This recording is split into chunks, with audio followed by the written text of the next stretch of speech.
வணக்கம், நான் உங்கள் மோகனா. 15/8/2025 வெள்ளிக்கிழமை மாலை மலர் சினிமா செய்திக்குள்ள போகலாம் வாங்க.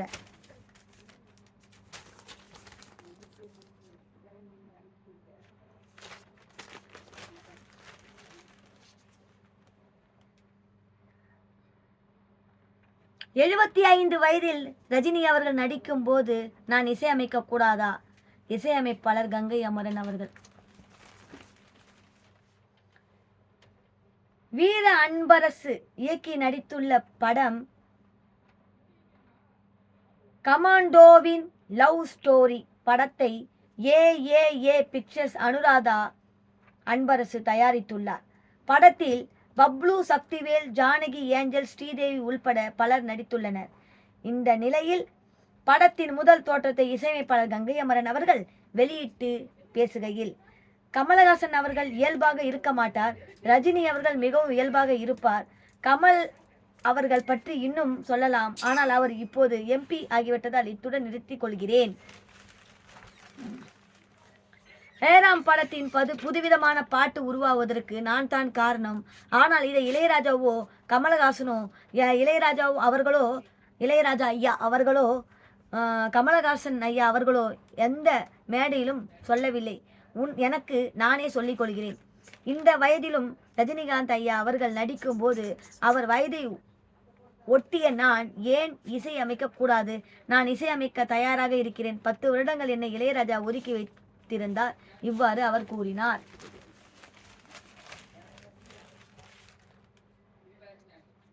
அடுத்தது, தென்னிந்தியா நடிகைகள் பாலிவுட்டில் கேலிகளை சந்தித்தோம். மதுபாலா அவர்கள். ரோஜா படத்துல பார்த்ததுங்க மதுபாலா.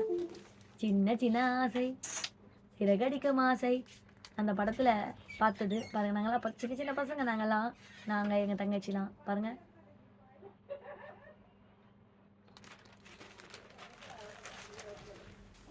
முத்து முத்து ஆசை அந்த பாட்டு, அந்த படம் தானே, அந்த மதுபாலா தானே. இவங்க இல்லை மாற்றி சொல்கிறேன்னா அவங்களே தான்.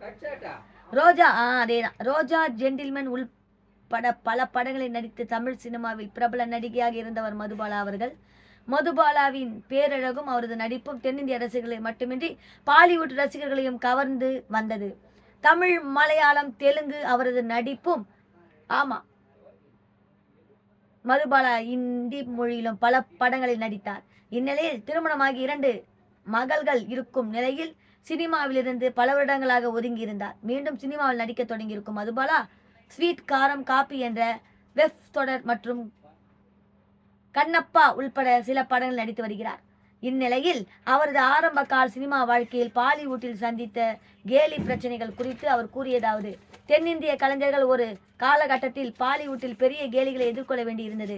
ஆனால் இப்போது அப்படி இல்லை. அந்த காலகட்டத்தில் நாங்கள் சந்தித்த பிரச்சனைகளால் எனக்கு மிகுந்த வருத்தம் ஏற்பட்டது. நாம் இந்தியர்கள் ஏன் இப்படி ஒருவருக்கொருவர் நடந்து கொள்ள வேண்டும்? அவர்களது கேலிகளுக்கு எல்லாம் பதிலளிக்க கூட முடியவில்லை. அந்நேரத்தில் எப்படி போராட வேண்டும் என்று எனக்கு தெரியவில்லை. இதனால் இந்தி பேச கற்றுக்கொண்டேன். இவ்வாறு அவர் கூறினார்.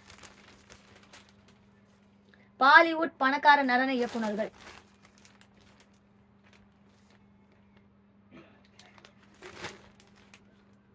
பாலிவுட் நடன இயக்குனர்கள் பாருங்க. பாலிவுட் பணக்கார நடன இயக்குனர்கள். பாலிவுட் திரையுலகில் நடிகர் நடிகைகள் தங்கள் நடிப்பினால் கோடிக்கணக்கில் வருமானங்களை குவித்து வருகின்றனர். அந்த வகையில் சில நடன இயக்குனர்கள் வருமானங்களும் அதிகரித்து வருகிறது. பிரபுதேவா அவர்கள் தமிழ் சினிமாவில் பல படங்களுடன் நடன இயக்குனராக இருந்த பிரபுதேவா அவர்கள் கதாநாயகளாகவும் பல படங்களில் நடித்துள்ளார். இவரது தனித்துவமான நடனத்திற்கு இந்திய திரையுலகின் மைக்கேல் ஜாக்சன் அவர்கள் என ரசிகர்களால் பாராட்டப்பட்டார். பிரபுதேவா அவர்கள் ஒரு பாடலுக்கு நடனம் அமைப்பதற்கு ரூபாய் 25 லட்சம் முதல் 30 லட்சம் வரை சம்பளம் பெறுகிறார். ஆமா, பாலிவுட் உலகில் பிரபல நடன இயக்குனர் ஆனா பாரகான் ஒரு பாடலுக்கு 50 லட்சம் வசூலிக்கிறார். கணேஷ் ஆச்சாரியா ஒரு பாடலுக்கு ரூபாய் 20 முதல் 25 லட்சம் வரை அவருக்கு சம்பளம் வழங்கப்படுகிறது. ரெமோ டி சோசோ ரூபாய் 20 முதல் 25 லட்சம் வரை ஒரு பாடலுக்கு வாங்குகிறார். அடுத்தது பாருங்க, ரூபாய் 78 கோடிக்கு வீடு வாங்கிய கிருதி சானோன். பாலிவுட் திரையுலகில் பல படங்கள் நடித்து பிரபல நடிகையாக இருப்பவர் கிருதி சானோன். தனுஷ் அவர்கள் உடன் தேரே மெயின் படத்தில் நடித்துள்ளார். பாலிவுட்டின் திறமையான மற்றும் அழகான நடிகை என பெயர் பெற்ற கிருதி சானோன் மும்பையின் ஆடம்பர பகுதிகளில் ஒன்றான பாந்த்ரா பாலி இல்ஸ்லி கடற்கரை அருகே சொகுசு வீடு ஒன்றை வாங்கி இருக்கிறார். இதன் மதிப்பு ரூபாய் 78.20 கோடியாகவும் அவரது புதிய வீடு 7,302 சதுர அடி பரப்பளவில் அமைந்துள்ளது. கடற்கரை அருகே இருக்கும் இந்த வீட்டில் 6 கார் பார்க்கிங் வசதி உள்ளது. நேற்று பதிவு செய்யப்பட்ட இந்த சொத்துக்கு 3.91 கோடி முத்திரை வாரியம் 30,000 கட்டணமும் உள்ளது. கிருதி பெண் என்பதால் சதவீதம் வரி தள்ளுபடி கிடைத்துள்ளது. பதிவு செலுத்த உள்ளது. மன்னிப்பு கேட்ட மிருனால் தாகூர்.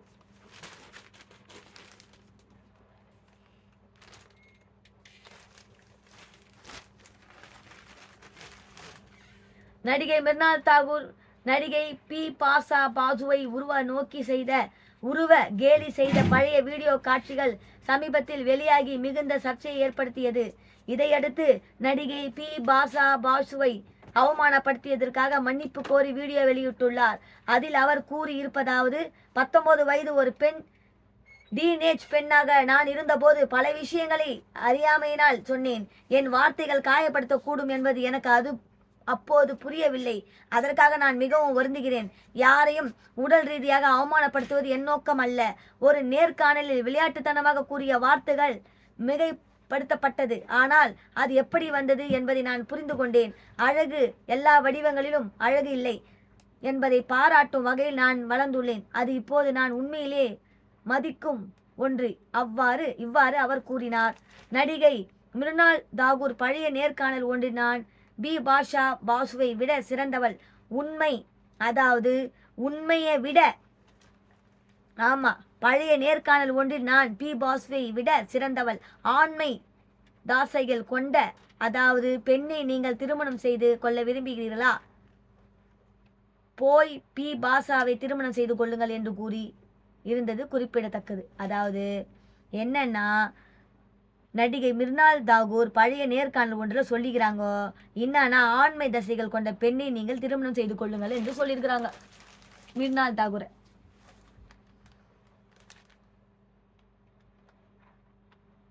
அடுத்தது பாருங்க, தர்ஷன் கைது, சட்டத்தின் முன் அனைவரும் சமம். நடிகை ரம்யா.